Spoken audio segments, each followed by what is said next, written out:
Hi, I'm Paul from the Baby Barn. I'm going to show you a few tricks worth knowing about Safe and Sound's very popular Millenia SICT.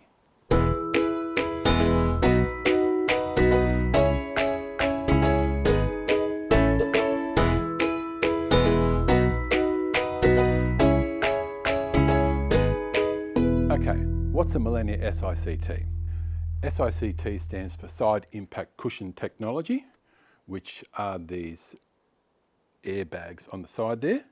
Now, this is in addition to a active head restraint. And what that means by active, of course, is that the head restraint moves up as the child grows.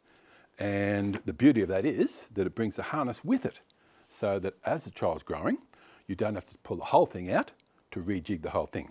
Now, for starters, to put it in rear-facing position, you'll see we have two buttons underneath here. So we push this red one up, brings it forward. There's a blue bar underneath it. That lays it back. We have a rebound bar that pulls out like so. This is up against the back of the seat. So in an accident, it stops the whole seat flipping back up into it. Now essentially there's three different ways that you can fit this in rear facing. These two fittings will go to the ISOFIX fittings in the back of your car. Most modern vehicles have ISOFIX fittings these days.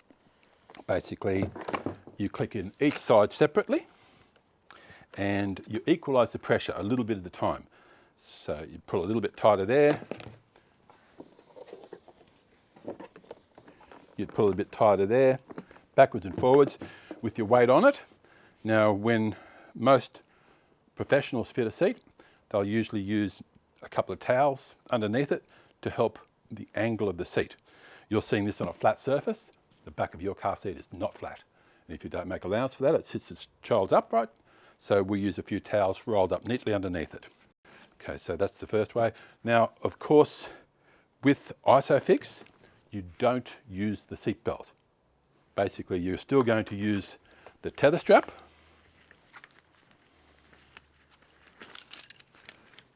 which is attached to the seat. It's going to go all the way around and go to the belt in the car, but the seat belt will not be used. Okay, the second way you can fit this seat is basically using the seat belt. These would be tucked away. Now the belt will come across through here, through the cavity, where you see there's a sign saying rear facing. So it's going to come across here, go all the way through underneath it there.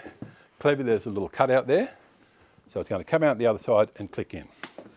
Now, for the normal people who aren't professionals, basically you'd use this clamp here. So basically you'd use as much pressure as you could do so to get it tight, pulling the strap tight, and then having the two straps coming between the fitting point here, and then lock it down with that. The third way, and the best way, is to have it professionally fitted. When we fit a seat, we use a thing called a gated buckle.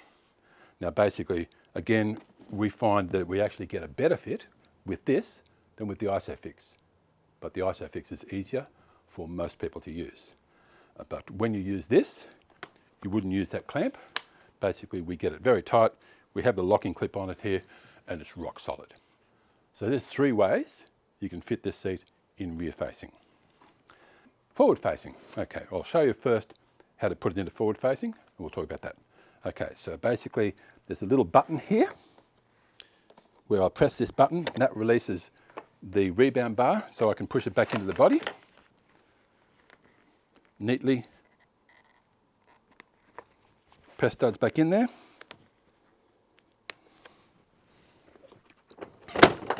Goes forward. Okay. Now, if it's using ISOFIX, again you're going to use ISOFIX, same deal, but instead of the ISOFIX coming around this way, it's going to come from behind and again fit in from behind there. Same deal with the seat belts. If you're using a seat belt, instead of the ISOFIX, the belt, instead of coming across here, will come through the highly labelled yellow area here. The belt's going to come through here, come to the back, And again, after you've pressed it down and put as much pressure into it as you could, you'd have it running through this little lock-off area here, and you'd clamp it down on that. Thirdly, and again most securely, with the trusty gated buckle. When do you move it? Okay. You'll see that there are two places here for rear facing. The first line indicates how tall the child must be before they can go into forward facing position. So once the child's shoulders exceed that line, they can go in forward facing. But if you want to have the child safer and leave them in reverse position longer, they can stay in reverse position till their shoulders exceed the second line. Now, you have 4 positions forward facing, full upright, which you wouldn't put in for a child that's just turned around. You'd have it full laid back, but you've also got 2 positions in between that. So you can change that. Now, obviously once it's forward facing, you wouldn't need the inserts.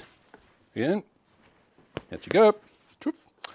Now basically you can, if you wish to, leave the back piece and this piece here, and as the child grows older, you probably find that the cushioning that you use for the crotch pad would probably be superfluous as well.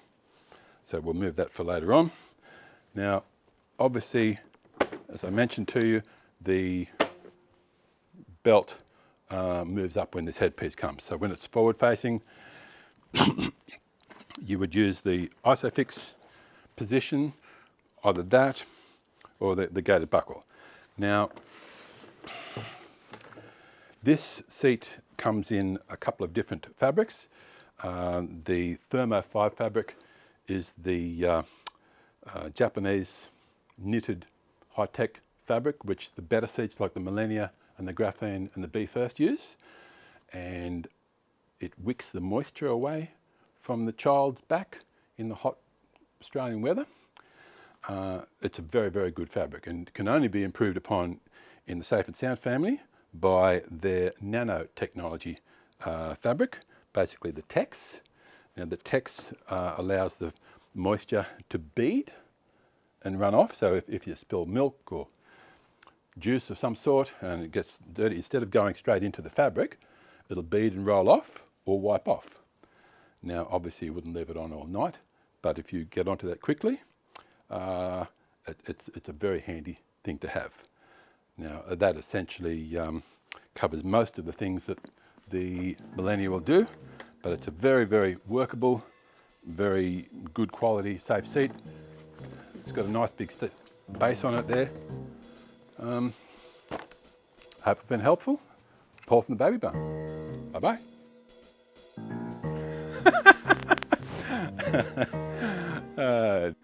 One last little thing worth knowing. You can extend the warranty on your Safe and Sound Millenia. All you need to do is log on to the Safe and Sound website and quote the serial number and the model number of the seat. You will find the serial number and the model number here on the back of the seat. Bye for now.